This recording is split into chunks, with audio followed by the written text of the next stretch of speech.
about the flags thingy Flags. in Celtics, like when they covered the stadium with more than 1,600 flags.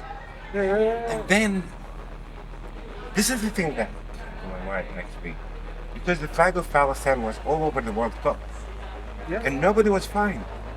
Russia got was that Russia? Saudi Qatar. Arabia. Qatar, Saudi Arabia, yeah. Yeah, the when the World Cup last December, the one Argentina won. But Israeli, if you took an Israeli flag, that was struggling. And Israelis, No. really? There were many Israelis that people boycotted. Yeah, I noticed some interviews No, but there were like many Israeli journalists that were boycotted. because of the Palestinian flags. Like because they came to represent the state of Israel, not because like the Israeli flag. If you raise the Israeli flag, people, it's like raising a swastika like in a Jewish neighborhood, you know. It's But here's like, this is the point.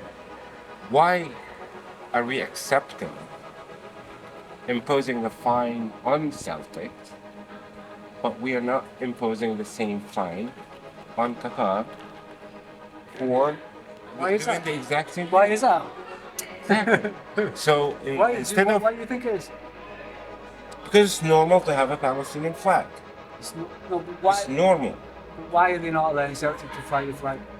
because they can bully Celtic, because Celtic is not a dominant power in European football. Celtic is not Bayern Munich. Celtic is not Barcelona. It's not Manchester United. What is the So problem they can with bully it. what's the problem with the flag? What their problem with the flag of Palestine is that it's a flag that represents oppressed people. The exact same problem the English Football Federation had with Pep Guardiola when he was wearing, T-shirts that called for like that support the Catalan struggle back home. During the referendum. So he wore a political statement and they fined him. But Pep Guardiola is a multi-millionaire, so he doesn't care if they fine him with 20, 30,000 pounds a week for wearing a t-shirt in solidarity of himself. If I wore a T-shirt with Palestinian flag to fly No home, problem. to go through Tel Aviv, You do? Yeah, they'll fuck you up. how- They will treat you like shit. They will. that's against my right, right? Okay, one friend of mine told me that when he was locked up in interrogation, he has an American passport. So he told me, like, I told the interrogator that I have rights, and the interrogator was like, you have no rights here. In our hands, you have no rights. That's the arrogant thing. Also, like, getting in and out of Israeli border controls does not have a written procedure. They can do it in a So you're in their hands because they have no. They don't tell you, like, if you want to visit, let's say, if you want to visit a family in Bethlehem, you should follow 1, 2, 3 things in order to grant access. They don't tell you that. Yeah. Because you go in, it depends on the clerk, if he doesn't mind you, like if he's super racist to the point where he doesn't care about you knowing how fascist the state of Israel is, because you have those confident fascists in Israeli society, then yeah, you can go through. If you have like a racist who's not very confident, like you want to go meet Arabs, Palestinians, like this place is not for Palestinians, this place is not for Arabs. And you just deny the entry. You are in the hands of the clerk on the border control. Yeah. There's no written procedure, no written rule. They have like an office for, those who want to come into the occupied territories, Kogat or whatever they call it. Nobody works there. And it's only like to coordinate UN personnel, INGOs that work on humanitarian aid in Palestine. The workers are scanned, and they go through a different procedure that an actual tourist is not allowed to go through to begin with. Okay, So so right now we need to go out. Yeah. when was Aida camp? When was it funded? Okay. What year? Long story short. Yeah. Uh, when the founders of the state of Israel started like massacring people in Palestine right left and center, we're talking about 70,000 Americans, right? Who managed to massacre people in so many different communities and making life unsafe for so many. 1917. 1947, 47 began. 48, and 49. What you would call Nakba Yeah. or the catastrophe is a process that started as early as December of 1947, a week after the partition decline or so, and went on until October of 1949, when the State of Israel was founded, about 20 months old. Yeah. When the State of Israel was founded in Palestine and declared in Palestine. You know? Palestinians that were murdered and ethnically cleansed from their homes pre-May 15, 1948, were victims of what the British called Zionist gangs. You know?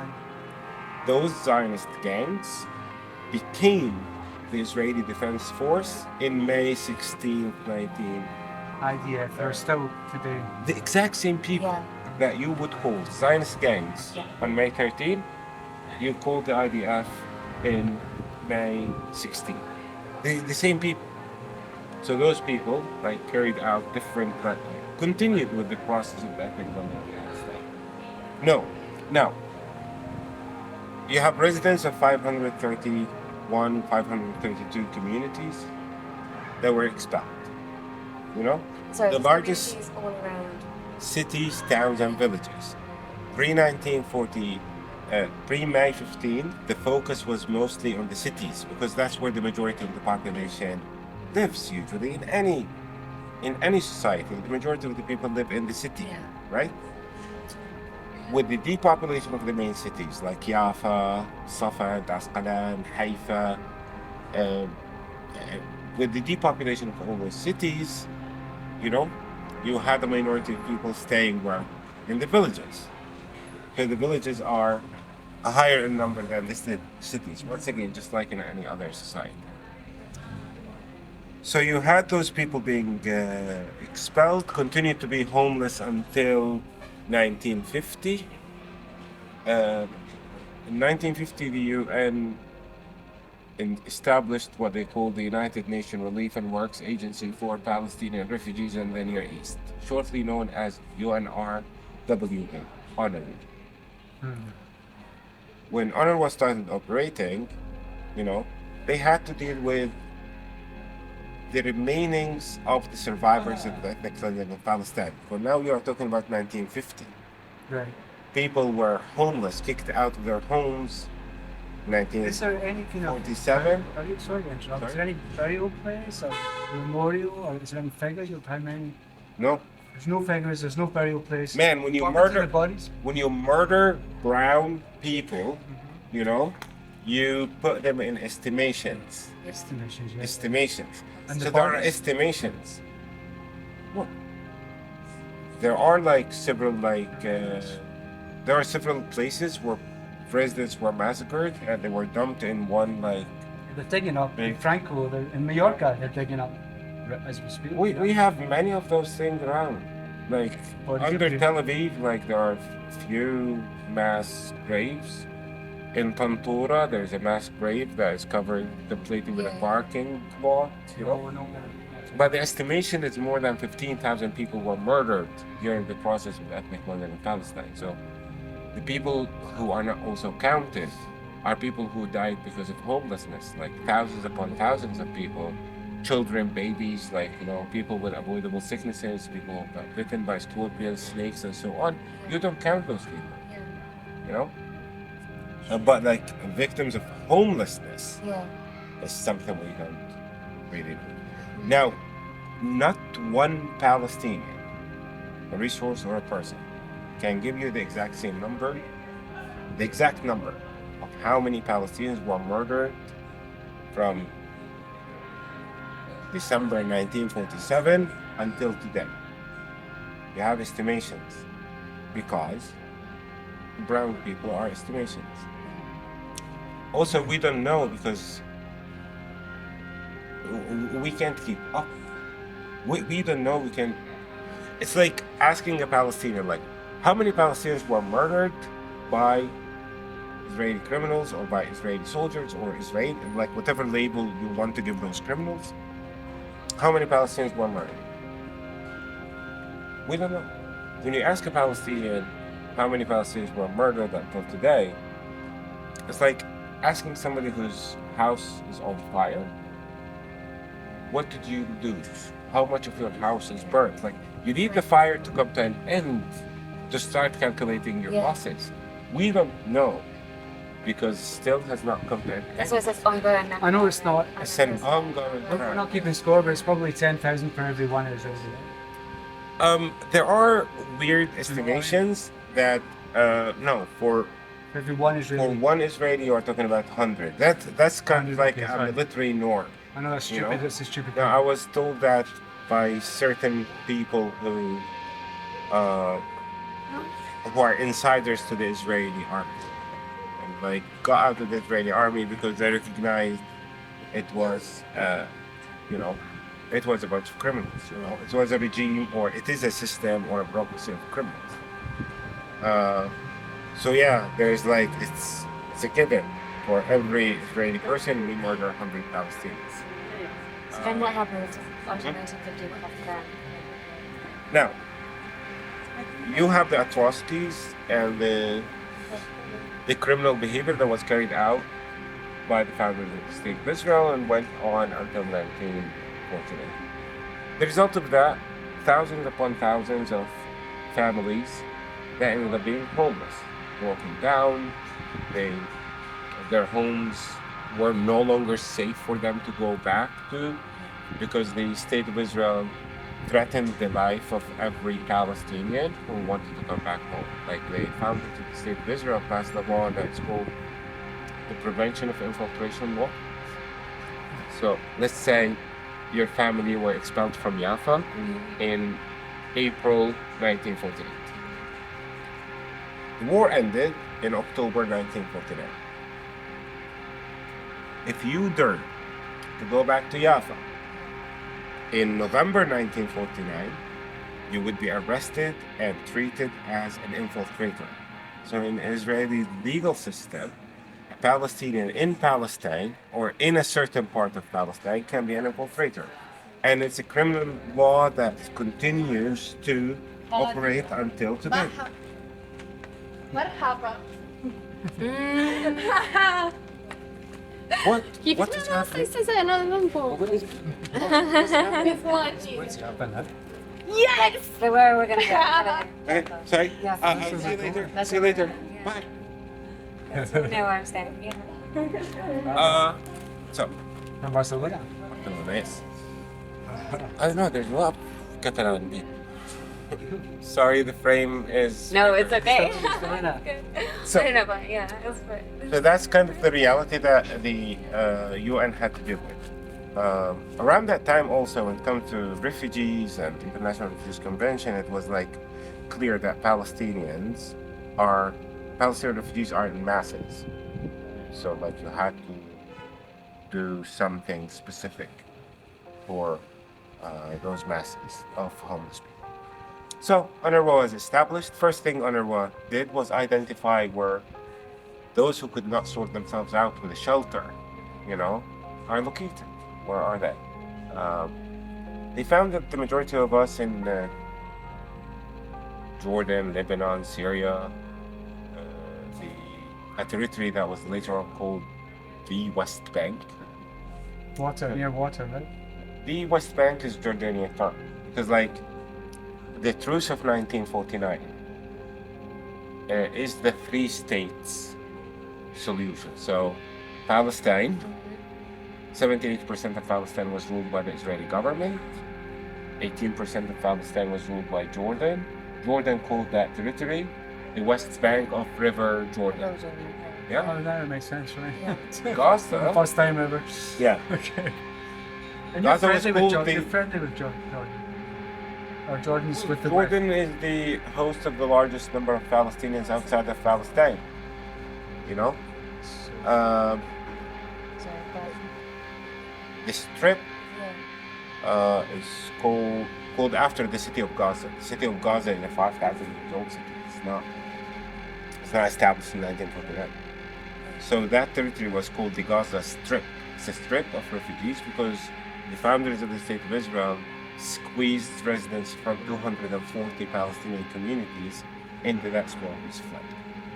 And of course, none of them was allowed back to their homes. So the massive majority of the residents of Gaza Strip are Palestinian refugees. The massive majority of the residents of Jordan as a kingdom are Palestinian refugees. So the UN had to deal with first need for homeless person. What's the first need? Shelter.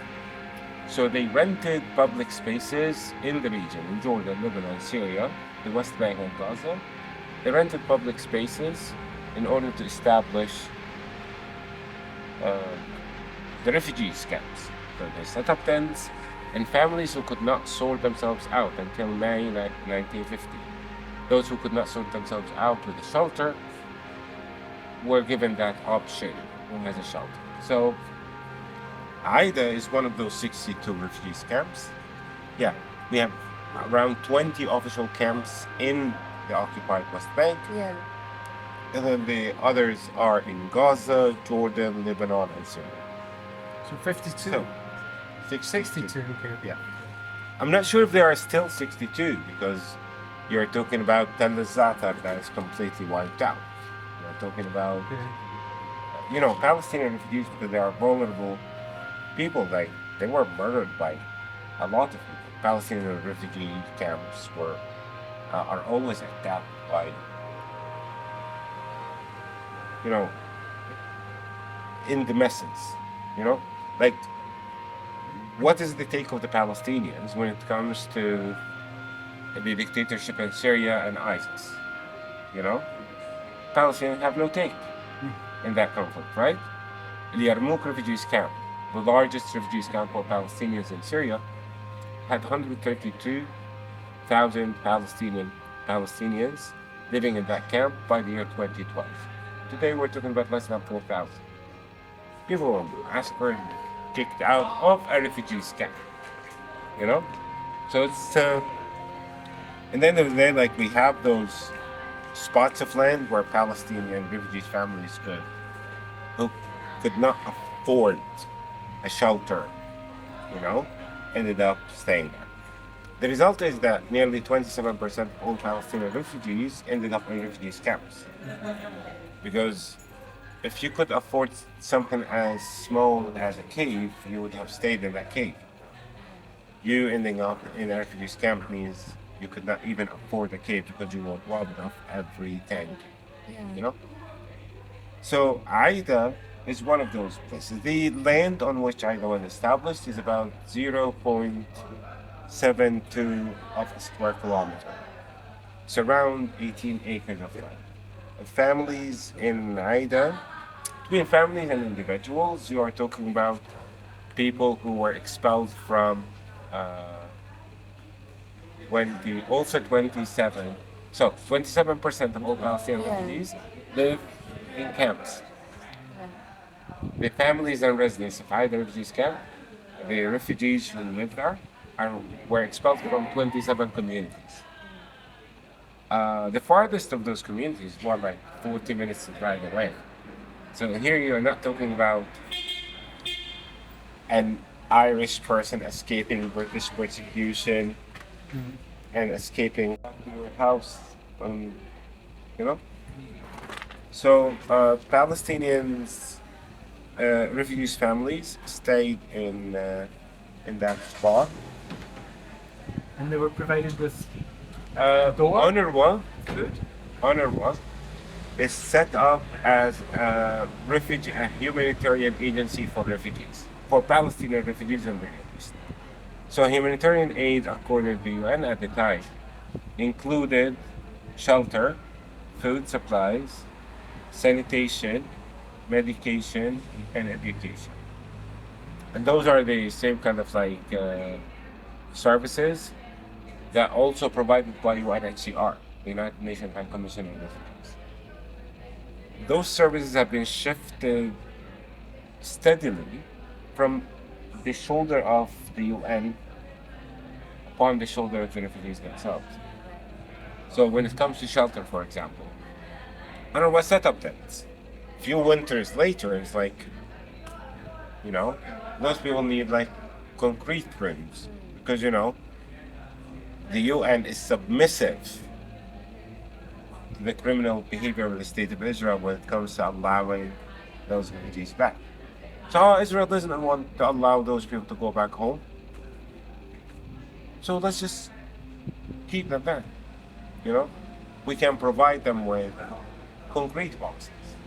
So every family of 6 people would get one box 2 meters by 3 meters. And those boxes did not have facilities, did not have a kitchen, did not have a toilet. But they were given a shelter for it. Then every family that was given those concrete boxes decided that, okay, I need a better space because it seems like what felt like staying here for a month or a week might take longer. Some people are born in And 90s. they were waiting for. Everyone is still, the refugees camp is a station. It's not a Yeah. community, it's a station. Yeah. Everyone, Yeah. in the camp Yeah. is denied access to their family's inheritance, land, and property. And that's what keeps them there. Yeah. When they are allowed access to their family's inheritance, then maybe few people will stay in the camps because they are comfortable there. I don't know. But like, when you allow people access to their inheritance and family's property, then the behavior will be a little bit different. Like, let's say you live in what town? Glasgow? Glasgow, yeah. Yeah? Uddingston. If I stole your house and I took you to near my town and you lived in the life, you might like to stay in that town. But then you'll always thought that I stole from you. You want your family's house back because that's your ancestors, parents, grandparents, and so on. That's your identity. Yeah. But is there So- hope that they can go back? No, it's not about hope. Like belief and like they were It believing. will happen. Yeah. Yeah. It's not like, because you can see that the state of Israel has put so much effort in the past 75 years trying to legalize and normalize that crime. Yeah. And normalize and legalize the founding sin of the state of Israel. But you walk in the camps. One of the things I do as for my curiosity, when I go to Aida, I intentionally ask kids, 7, 8, 9, 10 years old, hey, what's your name? They tell me their name. What's your family's name? They tell me their family's name. Where are you from? They go back to one of those villages. Mm. Because they are from there. Yeah. Nobody is from Aida. Yeah. You know why nobody is from Aida? Because nobody is from nothing. Aida had nothing in 1950. Nobody comes from it. It's not like, and it's not, like, for example, a 6th or 7th generation person living in Boston. He'd ask me like, oh, what do you identify? I'm an Irish American. Irish.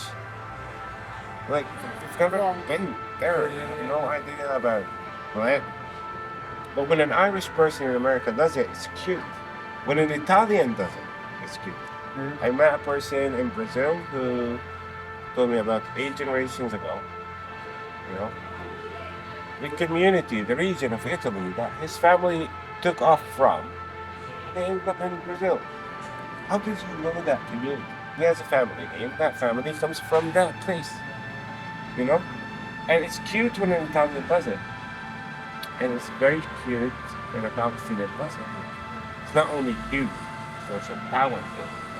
Those people know where they're from. Yeah. And that's the key, right? Like the key word. The key is something else. Let's say, you have atrocities being committed in a nearby village. You don't feel safe at home. But what's your natural instinct? Oh my God, those mad savages are approaching us. So they succeeded in massacring Deir Yassin, you know? So what do? Do you wait for them to come for you? No, you have children, you have family, you have elderly, you have your family. What do? In a messy situation like this, naturally, you take your kids, your belongings, you escape until this madness comes to an end so you can go back home. So what did you do? Took your family, left the house, locked the door, and went as far as you felt safe.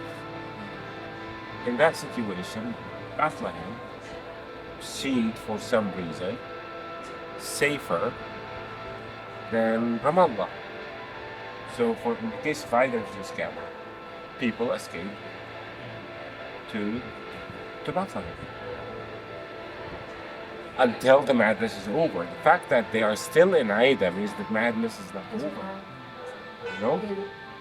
What is left of that house, that life, that land in their hands? The books were stolen. The food was stolen. The furniture was stolen. The house, the walls, those were destroyed and demolished. You know, what is left in your hand from your inheritance in your pocket? The key. You know? So now it's a reminder.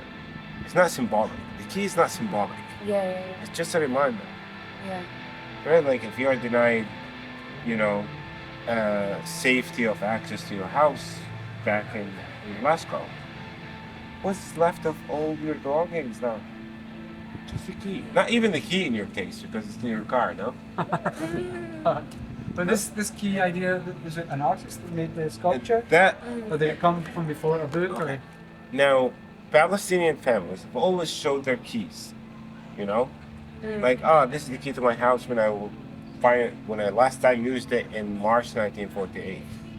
April, May, June, July, all the way until October of 1949. No? That's the key. So because of repetition, it gained a status, because of it, and it's very common. Like every family has their keys. By the way, the keys look weird because the lockers also would be opened by keys like that. Like those were today you can open your door with a magnetic wire. Something like you can just show up and a sensor will open your door. You can do it on voice. But those technology that we use today, this is how they looked like back in the 40s. So it's not like, I'm not sure how the keys looked like in Glasgow. Similar. No, I don't know. It's different culture, different technology, different blacksmiths, different locker makers, But like, that's what it is,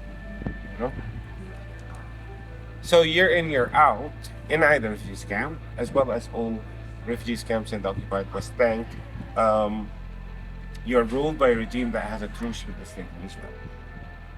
So the Kingdom of Jordan signed a truce with the state of Israel in October 1949, and that's how they defined the borders. So you're in Aida, your house 20 minutes walk away or drive away, and you want to go back, the authority that is in control of you views your attempt to go back as a violation of the truce. The criminal regime in control of your land and house views your attempt to go back home as a violation of the truce and as a violation of the Prevention of Infiltration Law. They're persecuted either way. And of course, as a homeless person, like you have to survive that trauma that you've been robbed of everything. You know, like Palestinian families.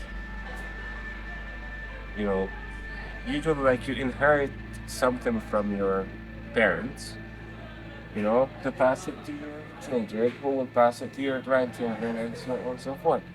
This is how things have been working for generations, for like thousands of years.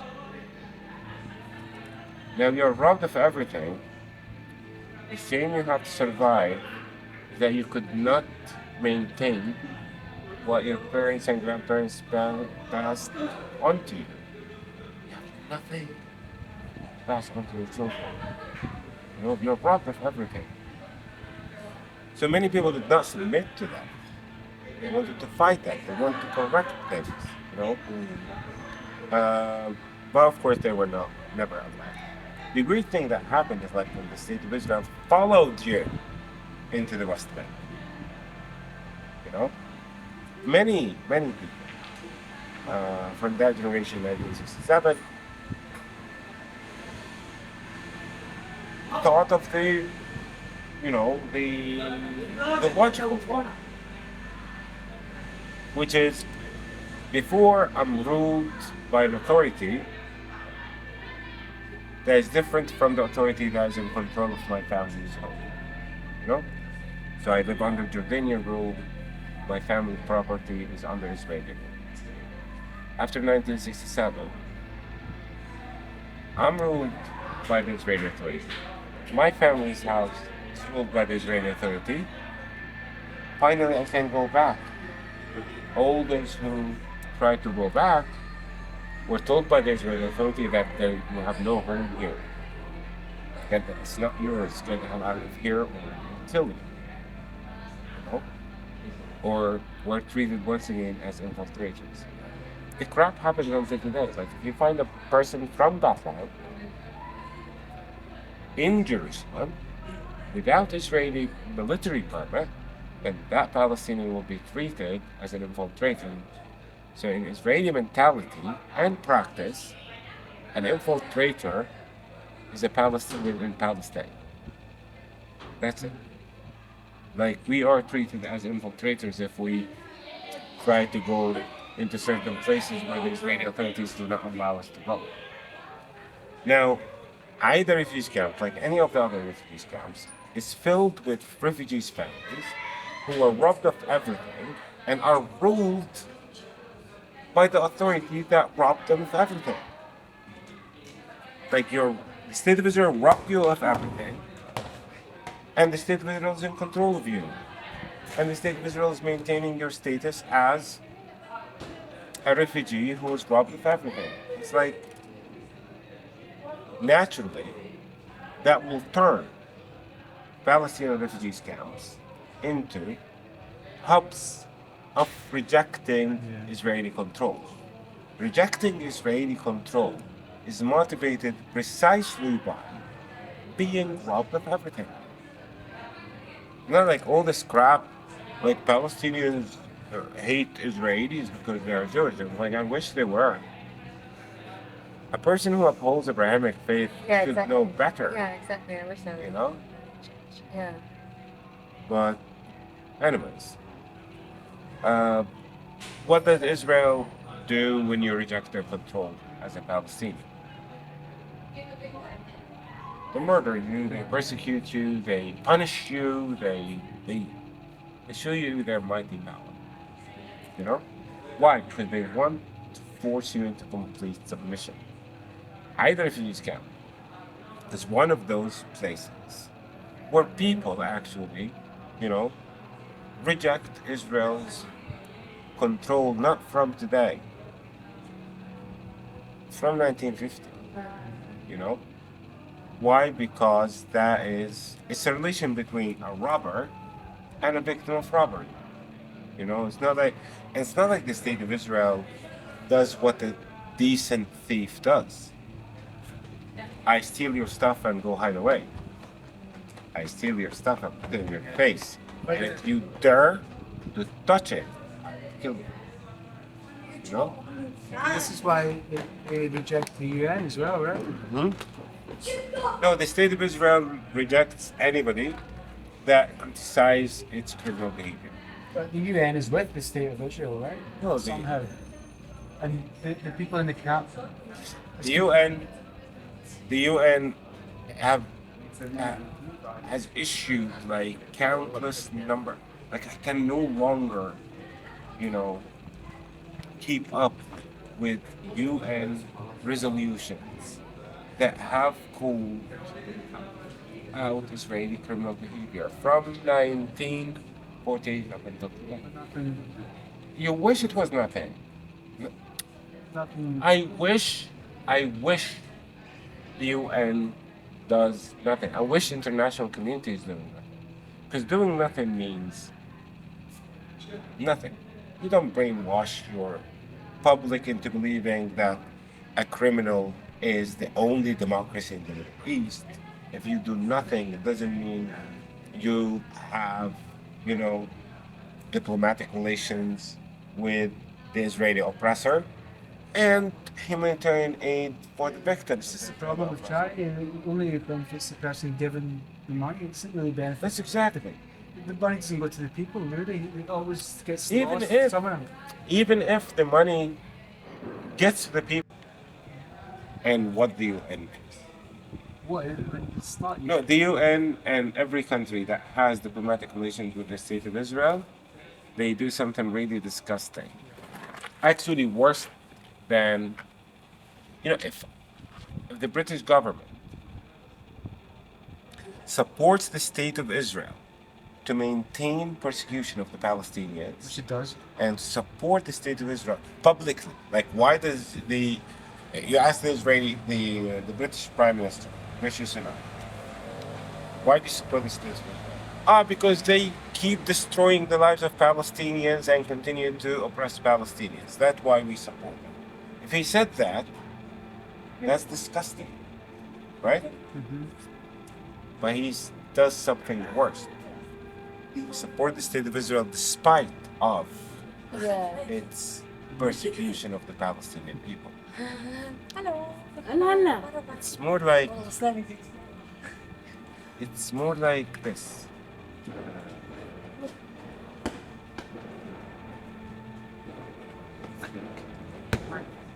We are persecuted by the state of Israel at home, right? So it's more like domestic violence. So, so imagine you have a friend who beats his wife all the time, Yeah. right? And you know his wife. A rich friend. It's not. A friend, Okay. you know? I'm not talking about their social economic status here. There's something more important, their ethics. He can be a white supremacist or a racist, but he's your friend, Really? Yeah. You don't maintain your friendship with this person because he attacks his wife every day. You do that despite. So where is the wife? She's nothing now. Like she being persecuted or not, it's meaningless. That's where we are. We're not seen. Yeah. Because every government that has diplomatic relations with the state of Israel maintain those diplomatic relations despite of Israel's savagery and criminal behavior toward the Palestinians. But it's not because they're friends. It's an economic thing, right? They can justify it in whatever way they want, but they do that despite of, like, once again, Not you that- get not point. okay. Like, Back to domestic violence. Your friend who beats his wife up, has a car. You just say like, no, I'm not friends with him because he beats his wife, but he gets me into his car to go to work every day. Well, like, So you can't justify being in a relation with an asshole. Like you can, like anybody can justify being in a relationship with a rapist, with a criminal, with. I would not be friends. I would want. You have morals. Yeah. But No. Politicians. politicians is definitely a breed of human. But No, most like people- politicians are a very different species. Yeah, because No, they're but politicians don't care. ambitious, ruthless. Well, I don't know what's. Politicians abuse your vulnerability, your need for votes. That's what they do. I said like, whenever you vote for, the government wins or power corrupts. If my favorite is one thing a Welsh friend of mine actually said, if voting would have changed anything, they would have banned it. If voting changes anything, they would I have read banned that somewhere recently. Do you have that somewhere? No, you said it yesterday. Yeah, Yes, so it's. something is familiar. it. Yeah. So of course, But in ballot here, do you vote? Do you have politicians? Is Yeah. there a parliament? Is there okay. democracy?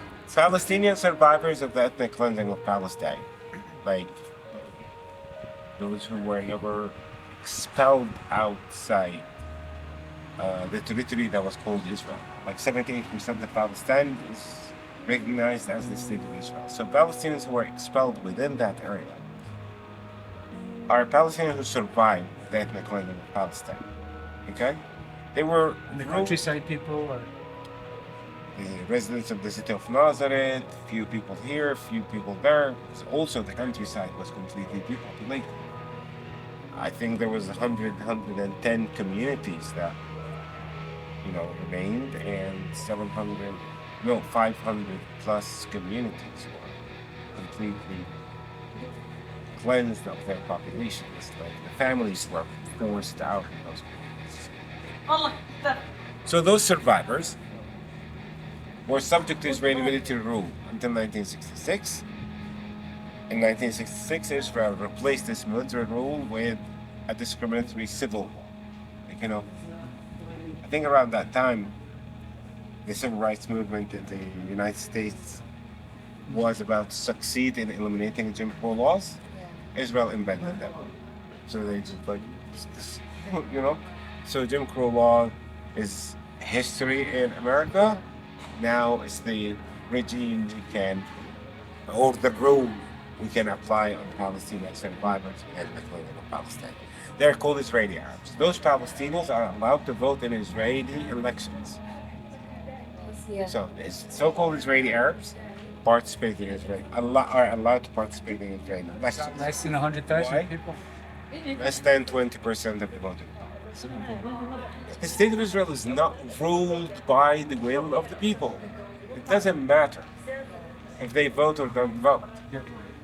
In the Israeli election system, there is a line.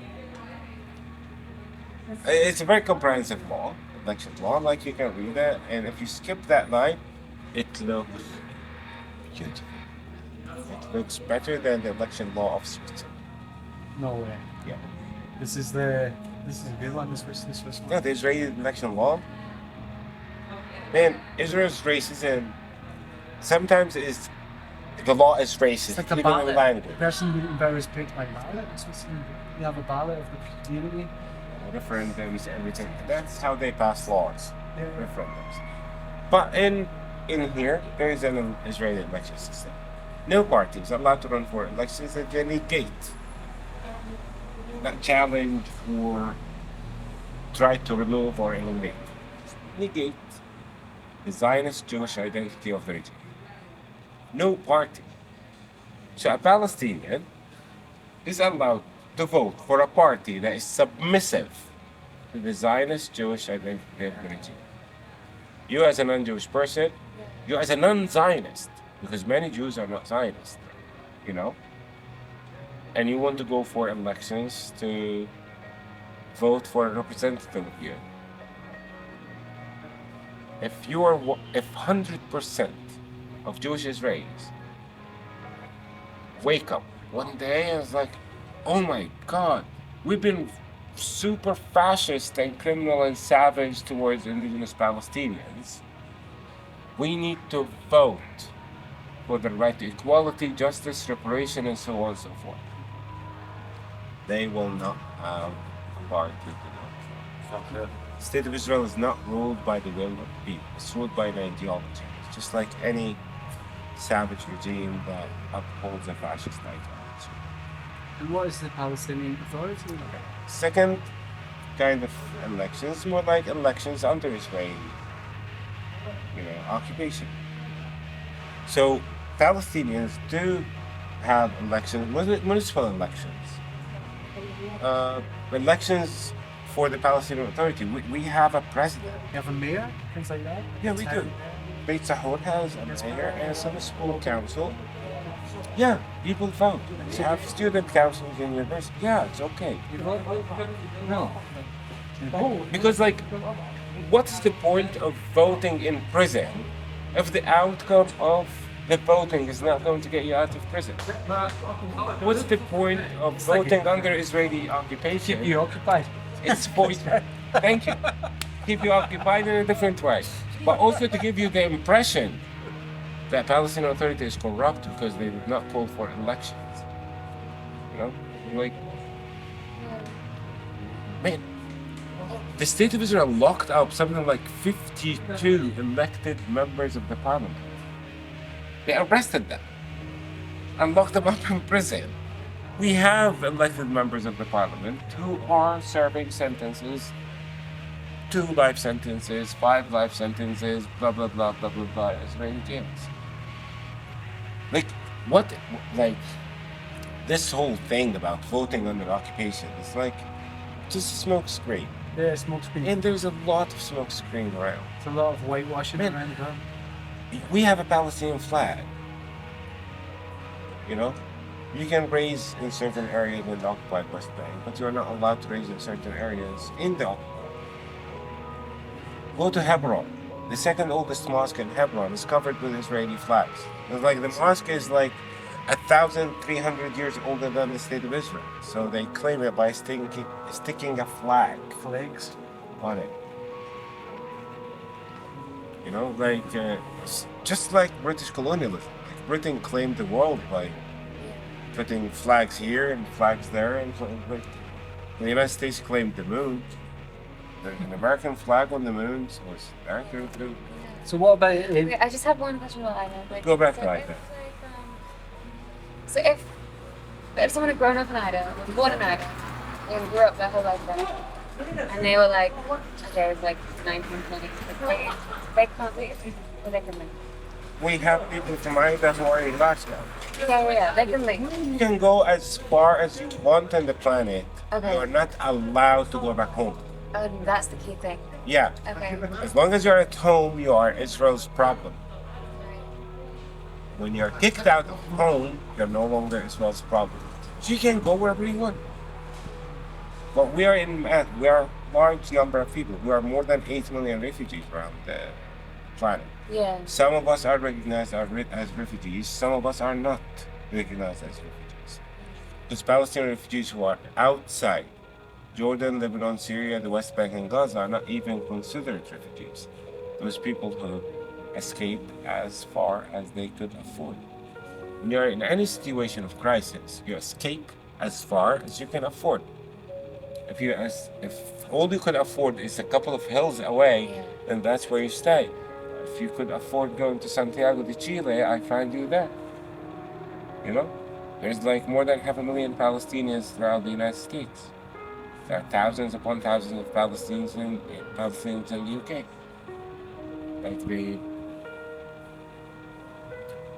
My dad's grandmother used to work as a nanny. A lady wrote a book called In the Search of Fatima. She lives in the UK. Ghana Academy. She's in the UK. And she wrote a book. That book is very nice. It documents on her childhood trauma. When she was, I think, 5 or 6, when her family were expelled. So then? That can't be. I can send you the book. Is your family? No. My dad's grandmother was the nanny. Oh. So she worked as the nanny in that family. No. My father's family are farmers. Actually, you know why the narrative with ethnic cleansing of Palestine is a narrative of a farmer? the narrative of the ethnic cleansing of Palestine, the narrative of Nakba, the narrative of the farmer. It's the land, production, farming, wheat, olives, land, you know, that we were removed from. You know? It's not, if you look at the narrative of the ethnic cleansing of Palestine, it's not the narrative of a city person. Even though the majority of Palestinian refugees were expelled from cities, not villages. Why is the narrative of ethnic cleansing of Palestine is a narrative of farming? Why do many people, like when they see a Palestinian with the black and white farmer's scarf, they know, oh, that's a Palestinian. Like, why? Okay. Atrocities are documented by the worst case scenarios. That's why.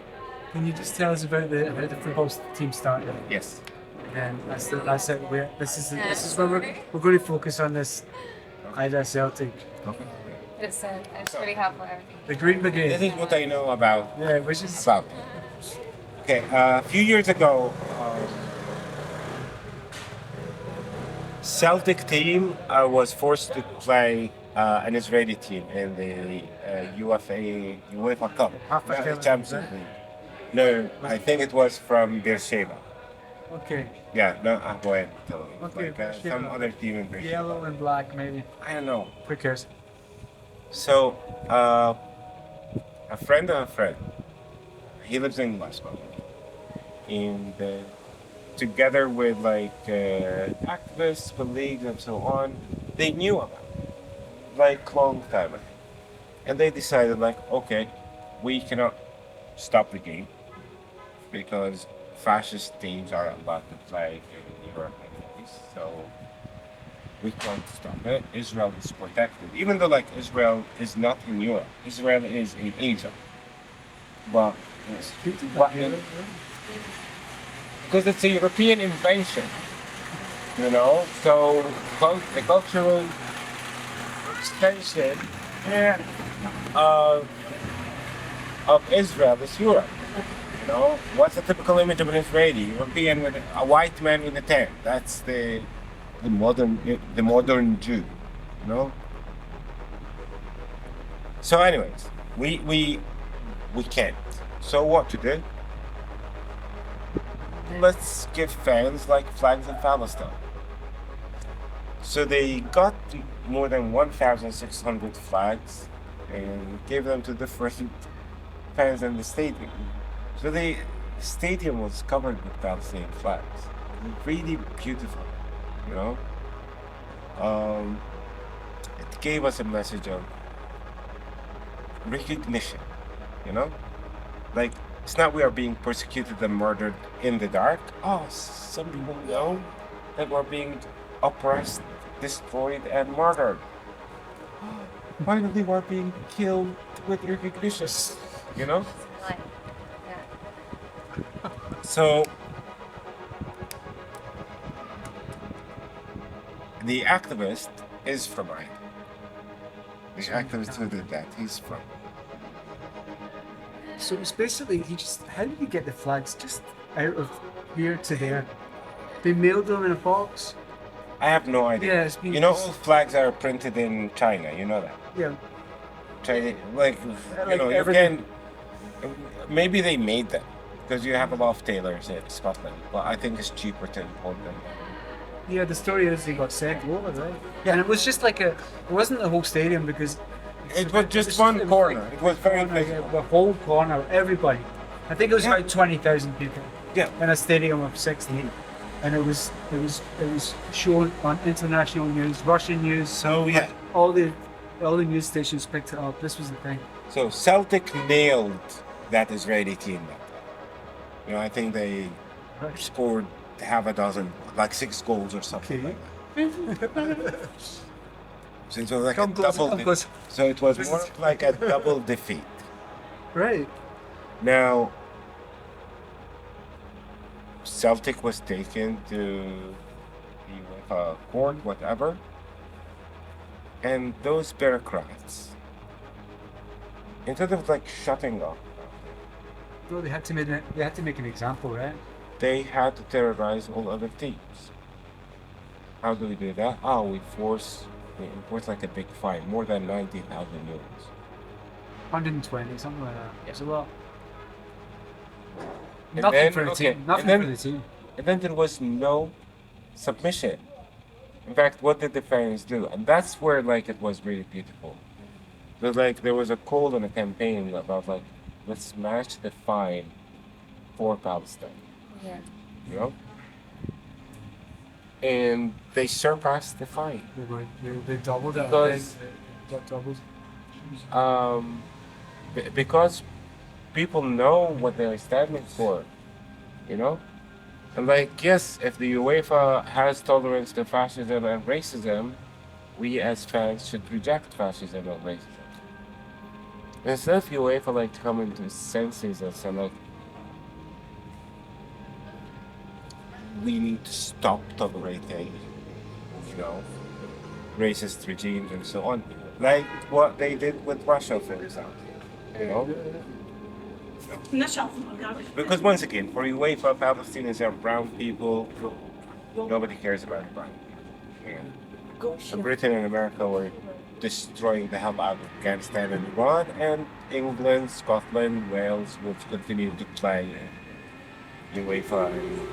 Because, like, you know, they have no. And when the victims are brown people, UEFA tells you, oh, but we're not a political entity. Well, when the persecutor is, when the criminal regime is not white, then we care about politics. We care about the human rights of, for example, Ukrainians. We care about the human rights of Austrians. We care about the human rights of. Right, okay. So, anyways, Aida, in particular, one team, like one association called the Laji Center, they followed up on that issue, and they helped with raising more and more awareness of what's happening. They hosted many people from the fans, and the idea, Culture. and those cultural exchanges are still happening up until today. Yeah, let's talk about that. You heard of Kneecap? You heard of this band Kneecap? An Irish band that are in one of the camps at the moment. They're called Kneecap from Belfast. Yep. And they're helping a lot. So the idea came out of one of those delegations. It's like, okay, you have a football pitch. You know about Celtic. You know, why don't we have a team that we can? It's a very long-term plan. Yeah. And then the legislature went through the nightmare bureaucracy in order to get registered and so on. And it has been registered for over a year now. Yeah, they just got They it. have an academy, yeah. They have an academy and they have like trainings happening all the time, and they are like, you know, going hopefully like within 4 or 5 years, if things go according to the plan, they will be playing at the top level. By January. Oh yeah, well, Top level. January maybe they have the first match. So maybe we can focus on this. But Celtic was formed from a similar thing with English oppression and famine and all that. Yeah. And they got formed from something similar. Many teams throughout Europe were born out of persecution. Yeah. You know, like Barcelona Football Club like, was, you know, during the times of Franco, it was the only space where you can celebrate the Catalan culture. Many teams, like Liverpool, socialists. But anyways, like big money stole those teams and destroyed their identities. Like whenever you bring money into any social and any struggle for justice, they can love it. And how do you see like Ida Celtic and like in its long term plan, like how that would like No, I see. how that is like I see- like Palestinian. I see the Celtic as like we have many. This is the thing. Um,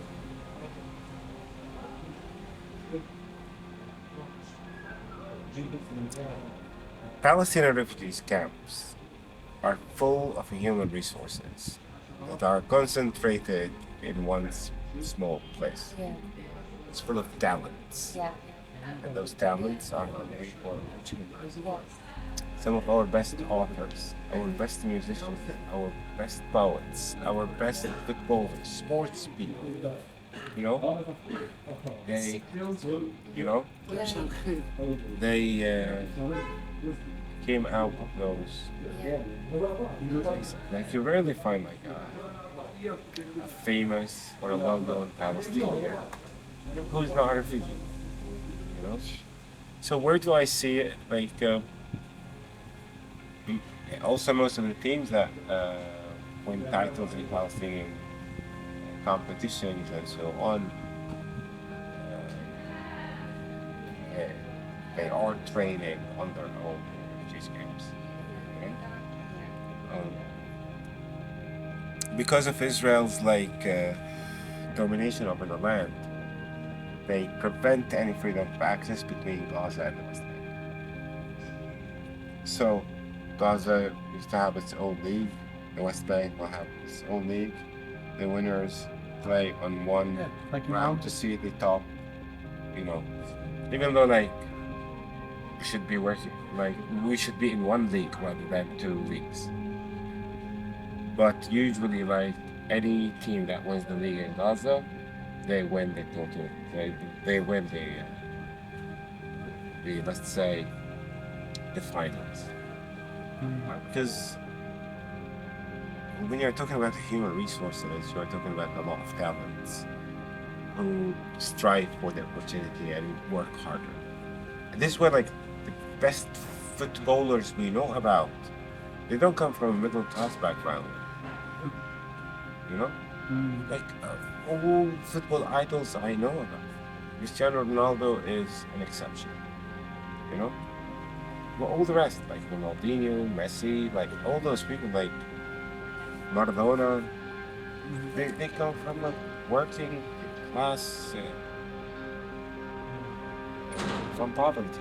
Does the football authority, FIFA, or do they recognize the Palestinian international team? We have a football federation. Well, how does that work if you have to play against Israel? Or forced to play. That's happened.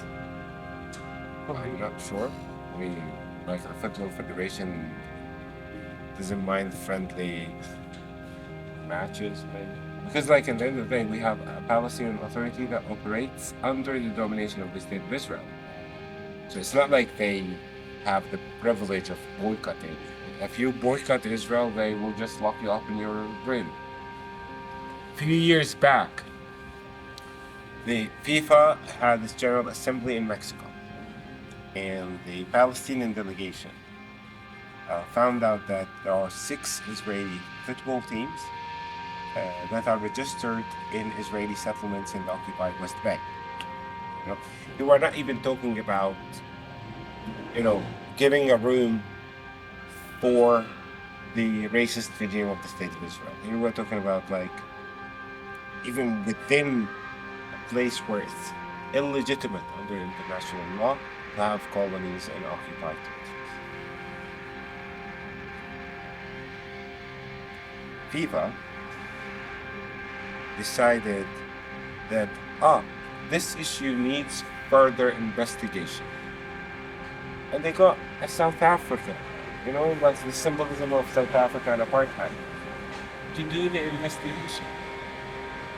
And the entire file of trying to, give a warning to the state of Israel for, or not recognize those 6 teams by FIFA,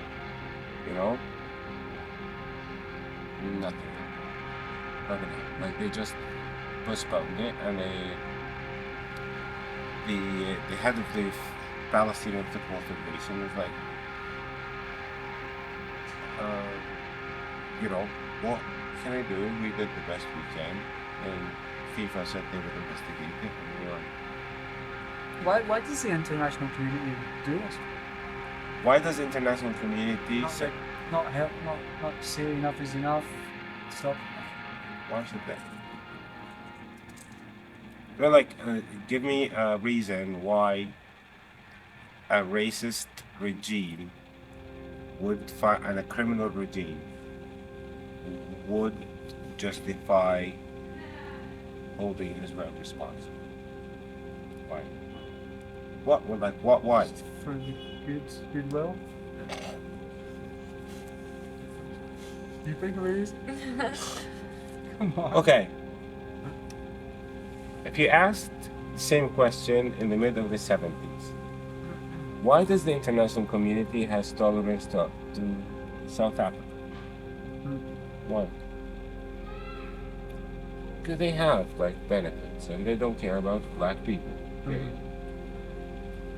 Like, man, if the ideology of the state of Israel is applied anywhere in Europe, then that country will obviously be racist. And because it's Europe, we need to boycott those people. Austrians were like Austria was like cut off the EU. Austria is a member of the EU. The people of Austria dare to vote for a person that if you put him in Israeli political spectrum, he would belong to the radical left of Israeli politics, where they have a radical leftist party called Meretz. So Jörg Haider would be a member of Meretz in Israeli politics. So Austrians dared to vote for Jörg Haider. What happened to Austria after voting for that person? Oh, cut, hold freeze the membership. Austrian public have to vote for somebody else. When was this? I don't know, like in the beginnings of the year 2000. Yeah, look up your Aida. Oh my god, okay. It's cut off. Yeah, and the Austrians had to have a different chancellor. So I always thought it was like a more right place. Russia, a superpower. 6 days after the Ukrainian war. 6 days, Russia was out of everything. Everything, even the world military system. Everything. Why do they do this to Russia? Why don't they look at the victims? The victims of Russia? Because I think it's just the color of the skin, that's it. No, it's because we have tolerance to fascism. We think we're fascists. It's as simple as that. But like, what we want is a racist politician to come out and say, I'm a racist politician and this is why. That's why Trump's kind of like that, you know. Okay, that's why Trump. If you compare them, It doesn't happen. Donald Trump is, in his mind, he's not a racist. In his mind, he's not a misogynist. Man, Thanks. no. Boris Johnson doesn't believe he's racist. He doesn't believe he's an Islamophobe, even though, like, many of his statements were offensive to Muslims. He's just a kind, decent person. Looking after So his when racism and fascism are just normalized, then there's no racism, there's no fascism. You know, when white supremacy is normalized, then there's no white supremacy. When male privilege is normalized, there's no male privilege. So, those are the norms. What do you have against the norms? You know? European entities have a history of persecuting and murdering black and brown people for the past, like, 400 or 500 years. Why should they stop now?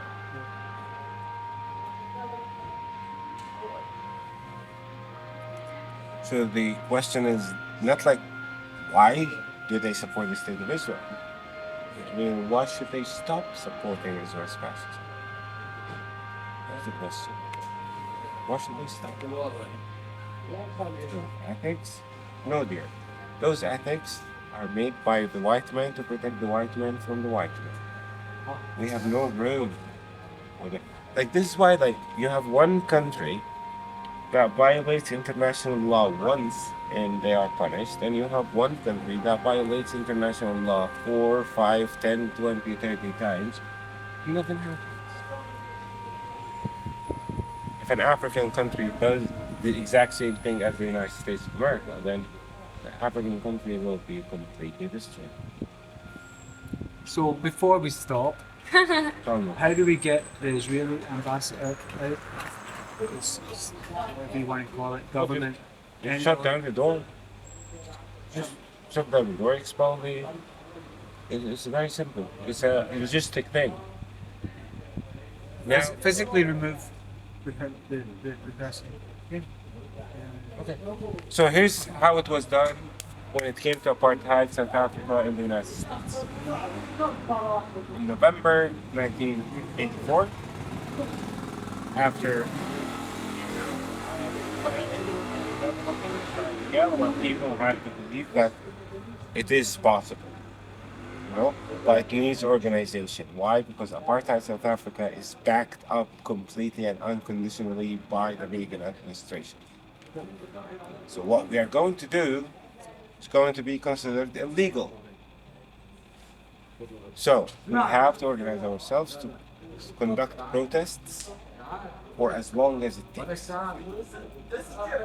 After I think 6,000 arrests, the embassy and like I think 4 or 5 months of day in day out protests, the embassy of apartheid South Africa was a history in the United States.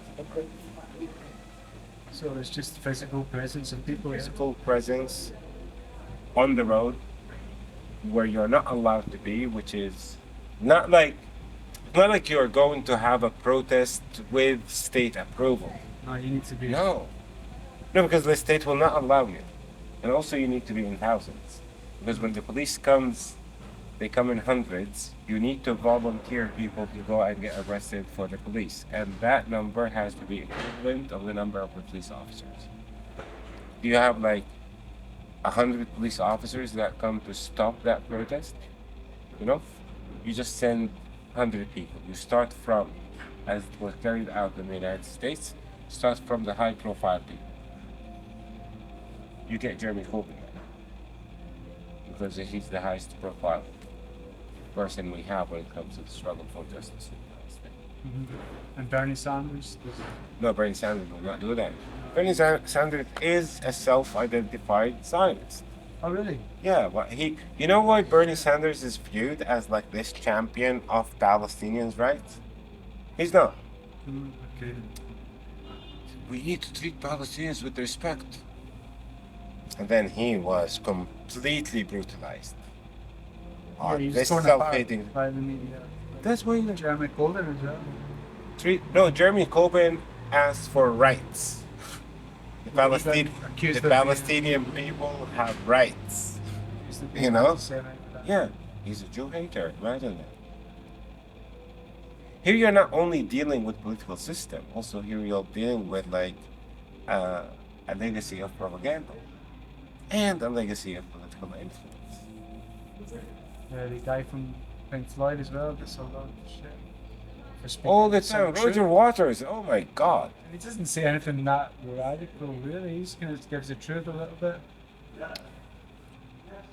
Anybody, Demonized. anybody that dares to criticize the criminal behavior of the state of Israel is considered a Jew hater. I'm afraid to even put to leave. I'm afraid to leave. Yeah. I'm afraid we can't put this online. People Because then I won't. Then I don't. But then I don't. Then I can't come back, right? No. That's amazing, I think. Because now you're doing exactly. What they want. Exactly. So I put it online and come back, and then Then fuck them. If they want to deport you, they deport you. Like it's like confronting the monster on the gate. You will either escape it or it will eat you. I'm quite up to fight. Yeah. If they deny you entry, then they approve to you that they are a bunch of fascists. And to maybe some few people. No, nobody cares. Nobody cares. I think when you You have to go to the bathroom. Yeah. when you believe nobody cares, you don't set yourself for disappointment and you move on, and then you will be shocked by how many people you get. Nobody cares. It's a very good start. I know. It's a very good start. Nobody cares except for one. And then one can multiply. No? We need more people to actually believe in the practicality of shutting down Israeli embassies and expelling Israeli ambassadors. One by one. Poco a poco, they say in Catalan. Poco a poco. I think in mid 80s, there was a prime minister in Sweden called Ulf Palme. He said that apartheid in South Africa cannot be reformed; it has to be abolished. Because apartheid is fascism; it has to be abolished. He was murdered a week later. You know, in Sweden, like a movement of, you know, cutting ties with apartheid South Africa started in Sweden out of anywhere else brutal. 4 years later, apartheid was restored. You just need the first. And why Europe? Not like Latin America. Because Israel is a cultural extension of Europe. You know? One European country shutting down Israeli embassies will influence other European countries. You know? Baha. Chakiala. Chakiyala? Chakiala, yeah. What is that? What does that mean? Our day will come. Okay, well, of course. Not in my lifetime. Hola. Chakiala. No, mate. No, not in my lifetime. No? No, this We are is setting something up as الورد خالة. We're setting something up for something that has to go beyond our lifetime. Good.